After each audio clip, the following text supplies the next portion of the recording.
I'm Callista. And I'm Teresa, and this is Culprit.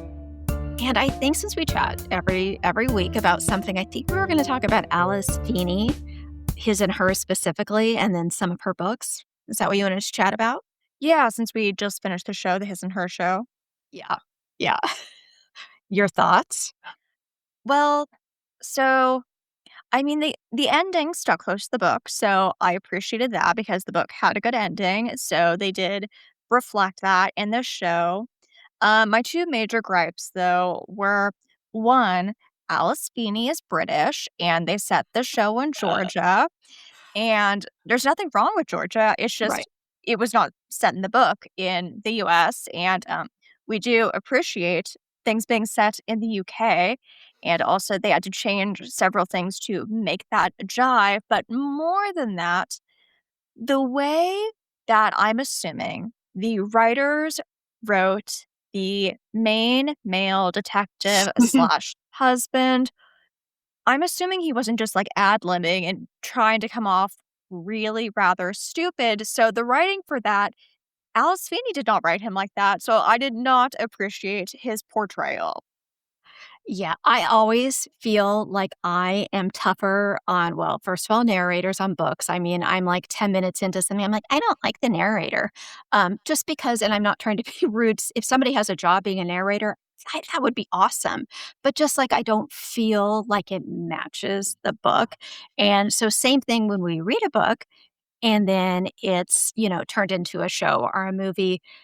Yeah, of course, I mean, we really like Alice Feeney, and Mhm. I don't like her because she's British, but, we enjoy that the things are set in the UK, her books are. So, I mean, I know a lot of books. I know, Liane Moriarty, Big Little Lies, that's set in Australia, and, when they did the show, they set it in California. Uh-huh. I don't that didn't bother me as much, but yeah, so because I feel like I'm maybe a little picky or a little extra hard, I immediately no diss to the actor. He is speaking the lines that the screenwriter, wrote.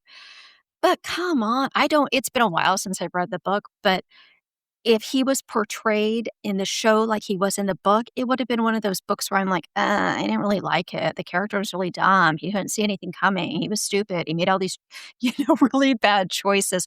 I just yeah, I really I just wasn't impressed. He just came across like, a freaking doofus, and I don't think that that was what was intended at all. Yeah, because in the book, he still makes a lot of those bad choices as, like, people do, but, like, I feel that in the book, it's reflected of, like, he made a bad choice, but he's not a stupid person. Yeah, that does make sense. Yes, and of course, and I mean, I like flawed characters. It's not really entertaining to just see somebody, where everything goes right for them or they make all the best choices, but yeah, he just, make a bad choice, but not be stupid. I mean, I just felt like, how'd you get your position? Yeah. So it's a small town, but I mean, I'm sure I don't know. And the character, I guess she was a cop too. I'm sorry, I can't remember her name in the show. I remember not liking her in the book, but she was at least smart. Yeah. Yeah. Yeah. And I feel like this is we complained about this with, Ruth Ware and The Woman in Cabin 10 when they took the book and, turned it into a movie that Alice Feeney I mean, that book was fine, but especially and I think you mentioned especially her more recent ones, though I don't think she's been a writer for, like, 15 years. I think maybe they're all, like, within the last 10 years. But, like, Daisy Darker and then what was the one we just read?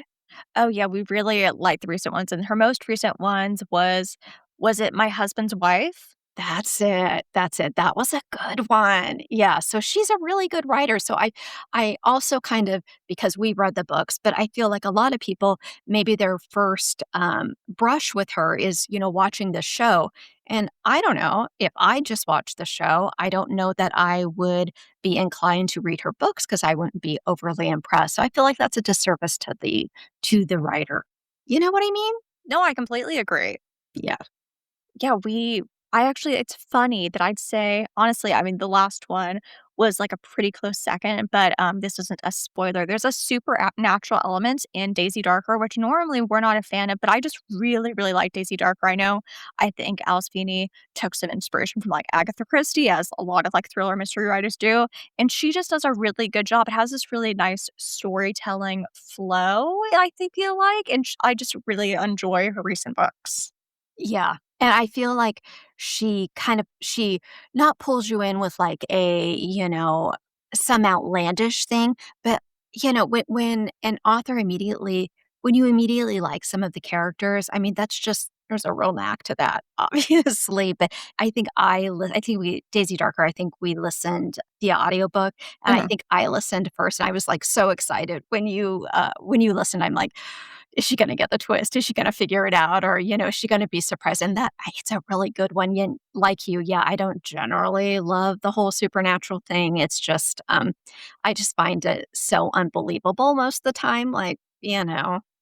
Yeah, I do too. As you said, that there's sometimes something kind of outlandish. I think she does a really, really good job with making the characters flawed. So the characters themselves seem really believable. So even if there's something that's somewhat far flung or coming out of left field within the narrative itself, it still makes sense, which I think is credit to her.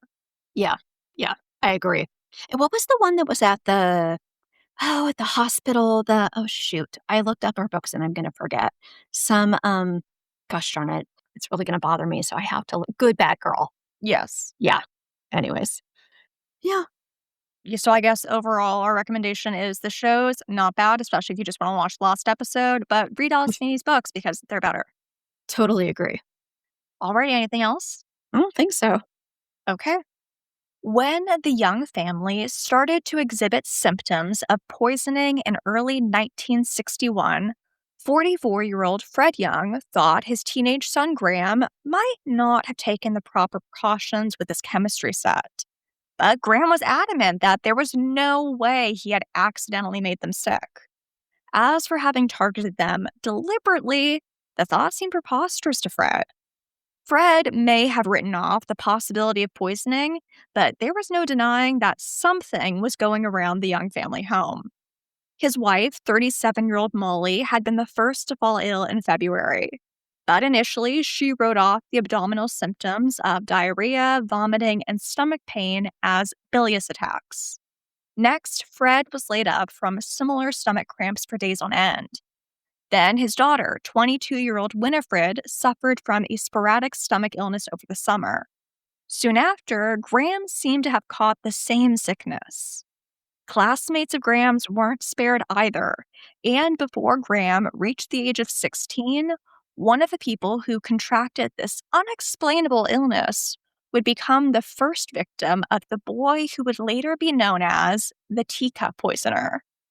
Born on September 7th, 1947, in the northwest London suburb of Neasden, tragedy hit Graham Frederick Young early when his mother, Margaret, or Molly, died on December 23rd, only 15 weeks after giving birth to Graham. She had developed tuberculous pleurisy, which is the inflammation of the membrane that covers the lungs, or pleura, while pregnant, and the tuberculosis that had caused the painful condition killed her before she had the chance to get to know her son. Fred, a machine setter, couldn't cope with raising an 8-year-old as well as a newborn in the midst of his grief. So, Graham's older sister, Winifred, was taken in by her grandmother, and Graham went to live with his father's sister, Winnie, her husband, Jack, and their daughter, Sandra, at their home at nearby 768 North Circular Road. Despite the strain caused by Graham being a poor sleeper, he grew close to his aunt and uncle in the 2.5 years he lived with them. But towards the end of that time, the toddler developed an ear infection that resulted in a mastoid drainage. The effects of this illness and the subsequent operation were thought to have impacted Graham's behavior for years to come. Yet, this wasn't the only upset in the young boy's life. When his father remarried in 1950, funnily enough, his new wife was also named Molly, Fred decided it was time to reunite his family. So he bought his sister's house on North Circular Road, and the family of four started their new life together. Did he kick his sister out of her home, or did she live there too? Simply based on the fact that Graham didn't poison his aunt when he later poisoned the rest of the household, I'm assuming she moved out. A smart choice. Yeah. From between the ages of 4 and 8, the ongoing symptoms from Graham's severe ear infection were thought to have included an interest in the toxic substance hydrocyanic acid. As he grew older, Graham's fascination with all things deadly expanded to encompass lurid tales of real life murder, especially those centered on poisoners. His favorite chapter in the book, 60 Famous Trials, covered the Victorian surgeon William Palmer, whose interest in horse racing and betting put him in dire financial straits, a situation he rectified by killing his relatives for money, such as by poisoning his wife Anne to cash in on the life insurance policy he had taken out on her. Nicknamed Palmer the Poisoner, he always denied the murder for which he was hanged in 1856, that of fellow gambler John Parsons Cook, whom William was convicted of poisoning with strychnine while supposedly treating his sudden illness, all in order to take possession of John's recent winnings. Another of Graham's favorite wife killing poisoners was Dr. Holly Harvey Crippen. The American homeopathic doctor had moved to London with his music hall singer wife, Cora, or as she was also known, Belle Elmore. When Cora vanished after hosting a dinner party in January of 1910, Holly explained her absence by saying she had gone back to America to see her family. That story soon took a dramatic turn, with Holly claiming Cora had gotten sick and passed away. Like so many murderous philanderers before and after him, Holly had no chill and invited his lover and secretary, Ethel Lanieve, to come live with him. Those around him couldn't help but notice that his wife's sudden death coincided with this milestone in his new relationship, and they alerted the authorities. When pressed, Holly admitted to lying, amending his narrative to say that Cora had actually left him for someone else. It was only his pride that had prevented him from telling the truth. However, when the police came back a couple of days later to ask a few follow up questions, they learned that Holly and Ethel had gone on the run. Even though they weren't able to get answers from Holly himself, they found them in their search of the home because underneath the basement floor was the torso of Cora Crippen. She had been poisoned, then mutilated. The bones and sex organs in her torso had all been removed, which resulted in the press making comparisons to the victims of Jack the Ripper. The press loves a Jack the Ripper comparison. Because even after almost a century and a half, the murders and the mystery surrounding them continue to sell papers. The man believed to be responsible for this latest act of brutality attempted to abscond to Canada with the new object of his affection. With Ethel disguised as Holly's son, That's crafty. I mean, they had to make at least a bit of effort to stay on the lam. The couple had boarded a ship bound for their new life in North America. But they were captured after the captain used his Marconi wireless machine to give up their location. Despite his claims of innocence, Holly was later hanged. The hangman's rope may have served as a tidy bow of resolution at the time, but some modern experts couldn't help but wonder if the case was really that straightforward. Forensic toxicologist John Trestrail, for instance, thought it odd that Holly would have dismembered his wife after poisoning her, since so many poisoners pick that method of murder to avoid the death being classified as homicide. Eager to dive deeper, John became part of a team that reinvestigated the crime nearly a century after it was committed. The team compared the DNA from the preserved tissue from the Crippen case to the DNA from Cora's grandnieces. Not only did the DNA not match, but the presence of a Y chromosome also meant that the body belonged to a man. With doubt thrown on the idea that the body found in the Crippen home was even Cora, James Patrick Crippen, Holly's second cousin 3 times removed, went on to request that the British government pardon Holly and return his remains to the United States. However, the case hasn't been reopened and the findings have been contested because although the mitochondrial DNA analyzed should have matched Cora's grandnieces, since it generally stays the same throughout the generations along the female line, Cora's lack of a birth certificate means that her supposed grandnieces might not be related to her at all. Yet, because the uncertainty surrounding Dr. Crippen's guilt is a recent development, the executed poisoner came to hold a special place in Graham's imagination.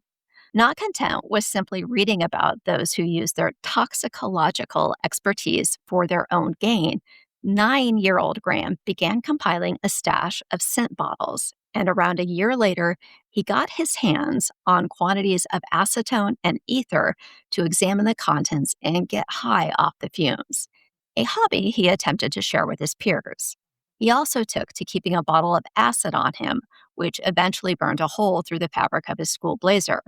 There are so many red flags at such a young age. I mean, there's enough to make a marquee. That's good, true. Having long gotten off on telling his family members the scientific names for the ingredients in common medicines, along with the dangers in store for them if they were to overdose, Graham's activities often came at the expense of those around him. He stole poisons from the school laboratory and slipped them into his friends' sodas and sandwiches.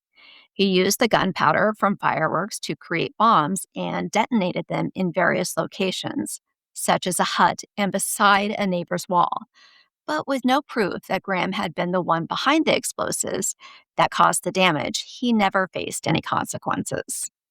In the absence of any repercussions, Graham had no reason to change his worrying ways. By the time he was 12, he could often be heard droning on about how misunderstood Adolf Hitler had been to anyone who had the misfortune of being in earshot. That is revolting and problematic. And upsettingly, I can think of more than a few people in the public eye making the same kind of arguments today. Yet, as disgusted as we are by those who idolize Nazism in our modern era, in the wake of World War II, even fewer people could stomach Hitler apologists. Considering the recent trauma millions of people were left to grapple with as they rebuilt their lives from the rubble, it was safe to say that Graham wasn't winning any popularity contests. Swastika-wearing Graham also developed an interest in the occult. He went from reading up on the subject to claiming that he had become a member of a local coven after meeting its leader in the library. He drew pictures of Dracula, graves, and the heads of devils. Graham even attempted to entice local children into participating in occult ceremonies, one of which included the sacrifice of a cat. Reports of other cats disappearing in the area at the time may have meant that Graham regularly conducted black magic ceremonies. Were his father and stepmother just completely oblivious? We'll see that Molly definitely didn't approve of at least some of Graham's behavior, and I'm not sure how much Fred was aware of. Yeah, I'm sure. As a devoted library patron who spent hours poring over books on poisons, Graham was frustrated with the limited time spent in school on his preferred subjects of toxicology, chemistry, and forensic science. During his last year at Braincroft Junior School, which was the same primary school his sister and cousin attended, Graham passed his 11 plus exams and admissions test for his local grammar school. As a reward, Fred, who had never really bonded with Graham, bought his son that ill fated chemistry set. The hours Graham devoted to it meant that at barely 13 years old, his extensive expertise enabled him to persuade two local chemists that he was 17 and old enough to be trusted with lethal quantities of poisons like arsenic and digitalis, as well as heavy metals, which are a group of metallic elements that have a higher density than water and that can become toxic at high concentrations, such as antimony and thallium, all for his alleged academic pursuits. Deadlier than the similar compounds of antimony potassium tartrate and antimony sodium tartrate that Graham would alternate between, thallium acetate would become a favorite among international security services in need of engineering a stealthy assassination, since the symptoms can easily be ascribed to other illnesses. First discovered in 1861 by Sir William Crookes, Thallium is more toxic than mercury and was historically used as a pesticide. All in all, Graham eventually stocked up on enough of these substances to kill 300 people. It really seems that no one in his orbit had any idea about what he was truly doing or planning to do.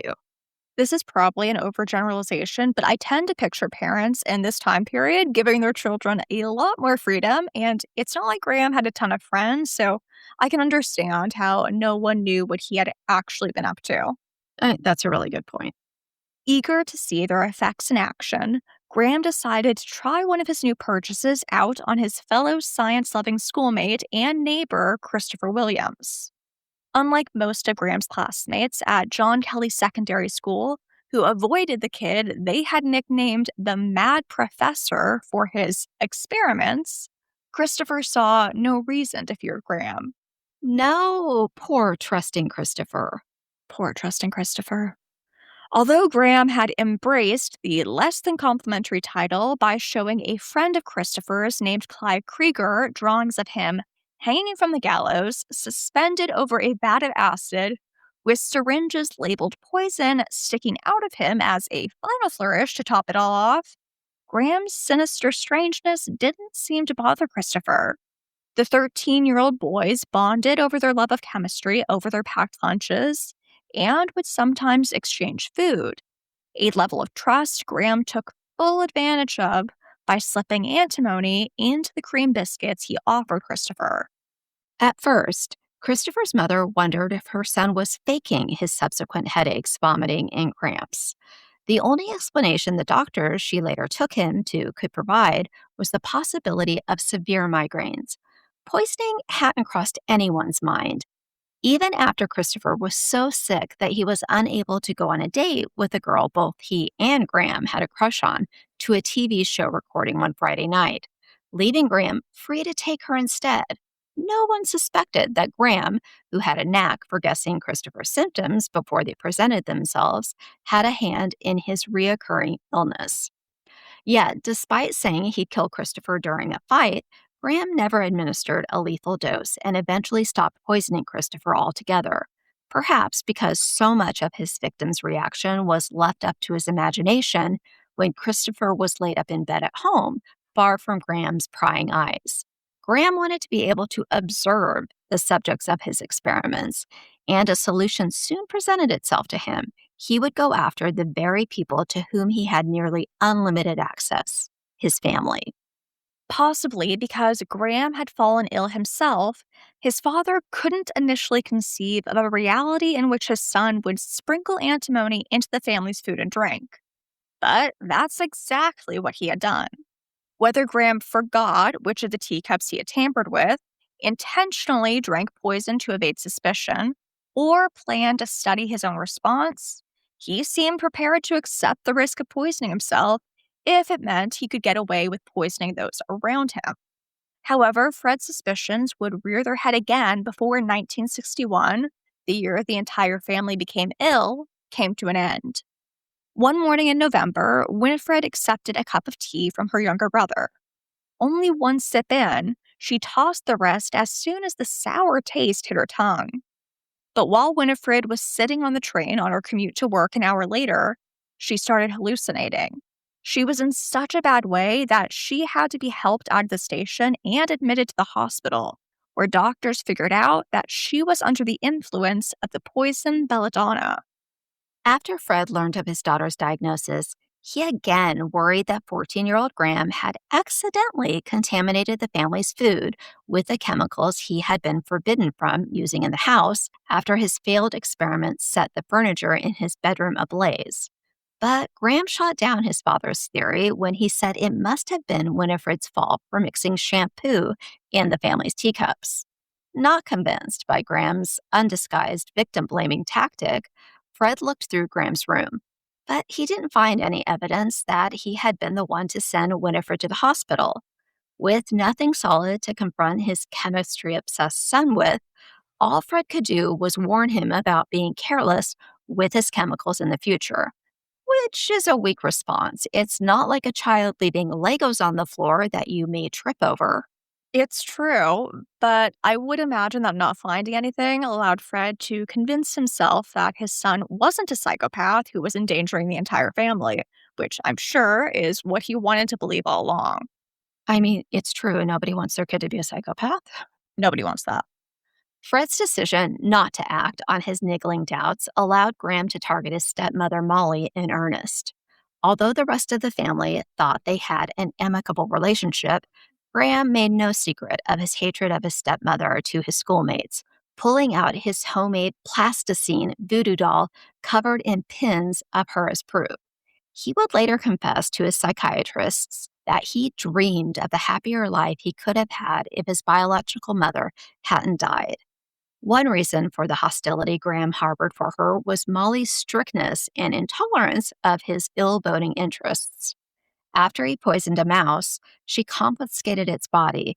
In retaliation, he drew a picture of a tombstone that said, "In hateful memory of Molly Young, R.I.P., then purposefully put it where his stepmother would surely come across it.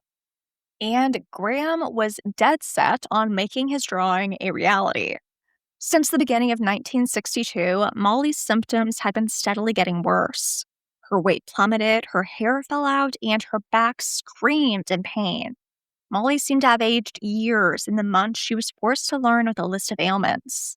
So, when she woke up on April 21st, 1962, to tingling hands and feet and a stiff neck, she didn't let it stop her from shopping and came back before lunchtime.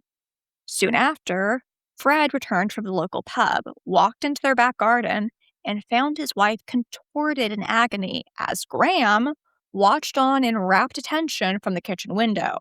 The beginnings of a process killer? He's definitely getting off on having the power of life and death in his hands, but I think his motivation mainly stems from a twisted kind of curiosity. Although Molly was quickly taken to the hospital, she passed away later that night. Upon Graham's encouragement, she was cremated. There was no further investigation in the immediate aftermath of her death once a pathologist determined it was caused by a prolapsed cervical disc, leading her family to conclude that the blow to the head she sustained in a car crash the year before must have resulted in her delayed passing. Of course, neither the prolapse nor the bus crash were to blame. Graham was. After over a year of giving Molly regular doses of antimony, she had built up a tolerance. So, on the night before her death, Graham slipped 20 grams of thallium into her trifle.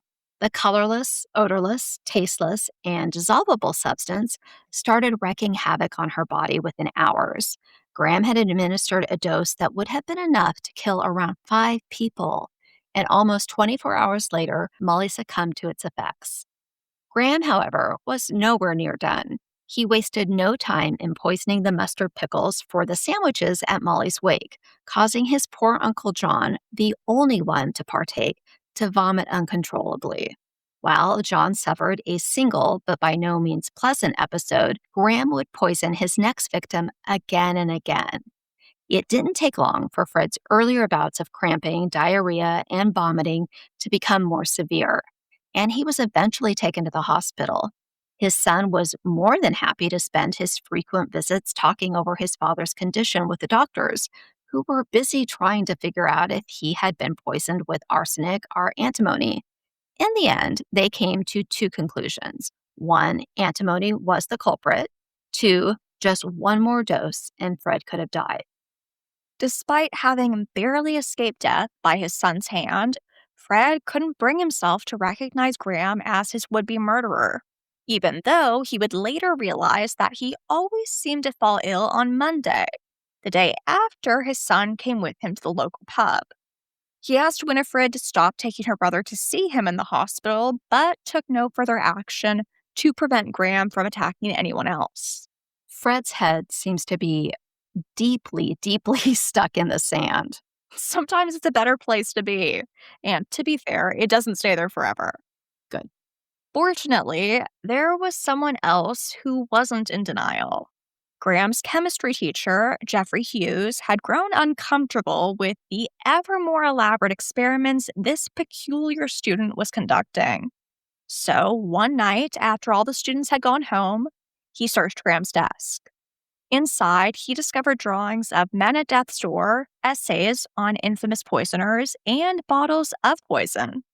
Armed with these concerning items, Jeffrey called the police. Told that he would be sitting for a careers interview set up by his school, Graham unknowingly sat down with a psychiatrist. Finally. It does seem like Graham, and more importantly, the people around him, could have benefited from this earlier. After the psychiatrist stroked Graham's ego, Graham latched onto the opportunity to show off his deadly knowledge. The concerned psychiatrist recounted the conversation to the police, but Graham denied committing any crimes, even after his vial of antimony tumbled out of his shirt pocket. In the end, though, he confessed to everything and took the police to the stashes of poison he had hidden in a hedge not far from his home and in the same hut he had tried to blow up with his homemade bombs. Graham was arrested on May 23rd, 1962. At the Old Bailey, he pleaded guilty to poisoning his classmate Christopher Williams, his sister, and his father. And he was convicted in July 1962 on 3 counts of causing grievous bodily harm by administering poison. Yet, despite confessing to his stepmother's murder in the wake of Molly's cremation, there wasn't any forensic evidence to prove that he had killed her, and he avoided any murder charges. But that didn't mean the authorities were about to let a dangerous child with a lack of moral sense off the hook, especially not after Graham admitted to psychiatrist Dr. Christopher Fish that I am missing my antimony. I miss the power it gives me. Dr. Fish testified that 14-year-old Graham had a psychopathic disorder, and the court followed his recommendation by sending Graham to Broadmoor Maximum Security Mental Hospital under the terms that he was not to be released without the Home Secretary's permission for 15 years. Graham might have been the youngest inmate since 1885, but he sure as hell wasn't about to let his supposedly secure surroundings prevent him from pursuing his passion.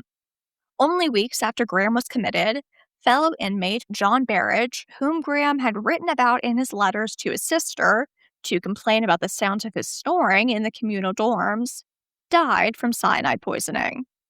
After the authorities failed to locate any cyanide within Broadmoor, Graham admitted to killing him with the cyanide he had extracted from the laurel bush leaves that grew in the neighboring fields, I mean, he's evil, but smart.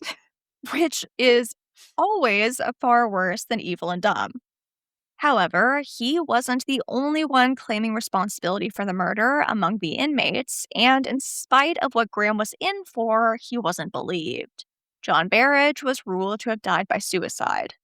So what? John too knew how to extract cyanide from a laurel bush, or did he know of and steal Graham's stash? I would assume the latter, but based on the later actions of those in charge, I'm not sure that line of reasoning was ever really thought out. Throughout Graham's time in Broadmoor, neither the beverages of the inmates nor the staff were safe. When he wasn't busy growing a mustache modeled after Hitler's, making wooden swastika necklaces, or putting a stamp on his cell by sticking pictures of Hitler and other Nazis on the walls, Graham found time to slip cleaning products into unmonitored cups. After the bleach used to clean the toilets somehow made it into the staff's coffee, the employees jokingly kept inmates in line with the threat of having Graham make their brew next. Were they jaded or stupid? Not sure I would look at his actions as a joke. I'd say both. I guess they only saw it as a joke because no one on the payroll died. If they had, I feel like there would have been less levity. I mean, you would think so, but a staff member has to be hurt. Who cares if the inmates are? That's lovely. I mean, I kind of feel like maybe that's me just projecting, but I don't know. No, probably not. All jokes aside, Graham's 1965 application for release was rejected, and his father requested that he never walk free again. Finally, Yeah. Graham had once again failed to keep his predilection for poisons a secret, but a far more catastrophic misstep was about to occur, one in which the system would put the public in peril. Once Graham was told that his obvious obsession was doing nothing to get him out early, he started studying poisons more discreetly. Although, how discreetly is up for debate, since he was known to have been growing nightshade, i.e., the belladonna he had previously given his sister, and instructing the other inmates on the correct way to get high by running carbon monoxide from a burner through a hose. Not to mention the fact that two psychiatrists felt confident he would poison again if given the opportunity. Yet, after 5 years in Broadmoor, he apparently appeared to have moved on from his youthful indiscretions, and the reformed Graham was transferred to a more lenient walk. Graham didn't hesitate to make the most of his new freedom. In 1968, around 6 years into his sentence, 2 packets of sugar soap, an abrasive sodium compound used to clean surfaces before painting, disappeared, only to later be discovered in the communal tea urn. A mass poisoning that could have injured or killed up to 97 people had barely been avoided after the other inmates realized what Graham had done. But Broadmoor was as much a prison as it was a mental hospital, and the other inmates weren't about to narc. Instead, they gave Graham a beating they hoped would serve as a lasting lesson. So the incident went unreported, and the supposed change in Graham's behavior was enough for prison psychiatrist Dr. Edgar Udwin to write to the Home Secretary in June 1970, announcing that Graham was cured and ready for release after having served only 8 years, a little more than half of his original sentence. Graham was elated to receive the good news. He celebrated by writing to his sister Winifred to say, "Your friendly neighborhood Frankenstein will soon be at liberty." He really seems to be enjoying himself. I mean, why wouldn't he? He's once again facing minimal consequences. As circumspect as ever, he also told one of the psychiatric nurses that he planned to kill one person for each year he had spent in Broadmoor. The comment was noted on his file, but none of the higher ups did anything to stop his release, supposedly because they didn't hear about it at the time. The ineptitude, my God. Incompetent people have always fucked things up for everyone around them. The frustration Graham must have felt in returning to Broadmoor after his weekend visits to see his family ended in January 1971, when the Home Office gave the green light for his conditional discharge to a government training center in Slough, Berkshire. In their infinite wisdom, the Home Office didn't see fit to disclose Graham's incarceration in Broadmoor, either to the local police or to his future employers. They seemed to share the view of one of the psychiatrists on Graham's case, presumably not the two who concluded that he would poison again, who said, "If we thought a warning was necessary, we wouldn't release someone." With his slate very nearly wiped clean, on February 4th, 1971, at the age of 23, Graham officially started training as a storekeeper in Slough and became an outpatient at a nearby psychiatric clinic. In keeping with the policy at the time, his probation officer chose to respect Graham's privacy by never dropping in at his home or place of work. And where exactly was Graham staying? Well, even though he hadn't turned him in, Fred understandably hadn't forgiven his son. After all, even if Graham hadn't been convicted of killing Molly, Fred was still dealing with liver complications as a result of being poisoned by him. So Graham temporarily moved in with Winifred and her husband Dennis in Hemel Hempstead, 24 miles northwest of London. Yes, her brother had previously poisoned her, but Winifred believed the professionals in charge of his care when they said that he had made a full recovery.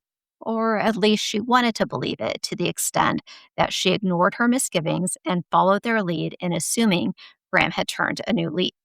And while Graham continued to praise Hitler and voice his belief that the troubles in Northern Ireland could be eradicated by enacting a new version of the final solution, he managed not to attack Winifred or Dennis in the days he stayed with them. Small mercies. I can't help but imagine that they were still enormously relieved when he moved out, though. Instead of committing new crimes, Graham decided to relive his old ones.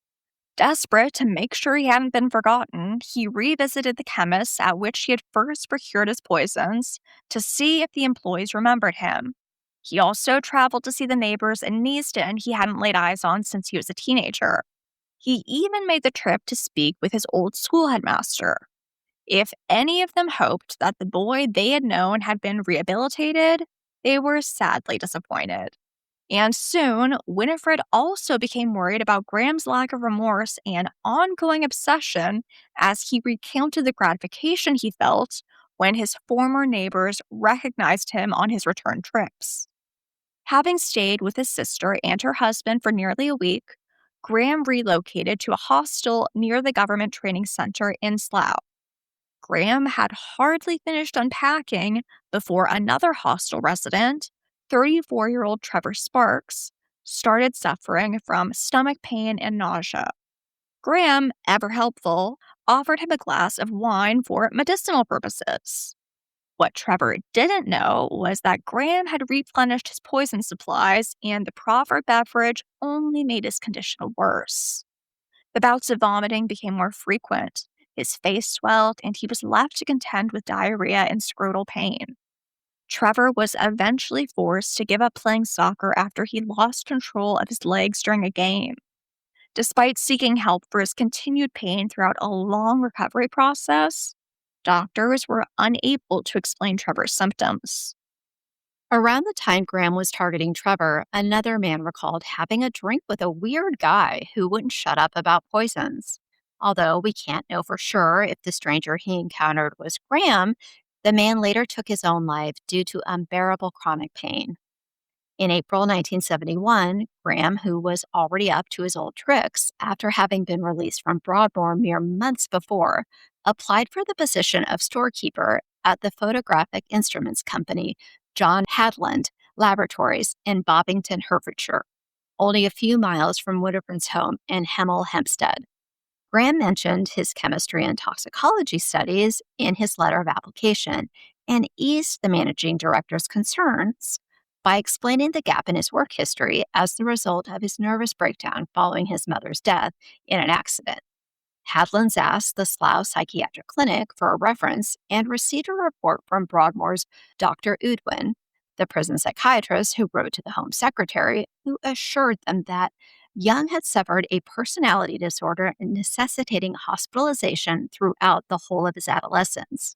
He has made a full recovery and is fit for discharge.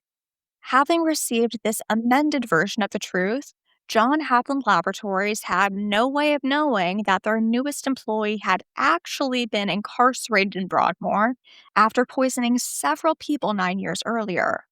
This information might not have prevented Hadlands, who manufactured military-grade thallium bromide iodide infrared lenses, from hiring Graham, since thallium wasn't kept on the premises. Nonetheless, it would have been nice to have, especially considering that Graham had already stocked up on both thallium and antimony in a London West End chemist by using the same fake ID of one M.E. Evans that he had relied on as a teenager. But since there was no trace to be found of the newest employee's poisonous past, when Graham kindly made tea and coffee, no one at Hadlands thought to decline the offered beverages that had been laced with antimony and thallium. As had been the case with his prior victims, both heavy metals made the drinkers ill, but only the cups that contained thallium would prove lethal, which we'll hear all about next time when we dive into part 2. All the sources we used for this episode are in the show notes below. If you'd like to suggest a case for us to discuss, you can email us at culpritpodcast@gmail.com. You can also follow us at culpritthepod on Instagram and at culpritpodcast on TikTok. Feel free to leave us a comment, rating, or review to let us know what you think. We'd love to hear your opinions. See you soon.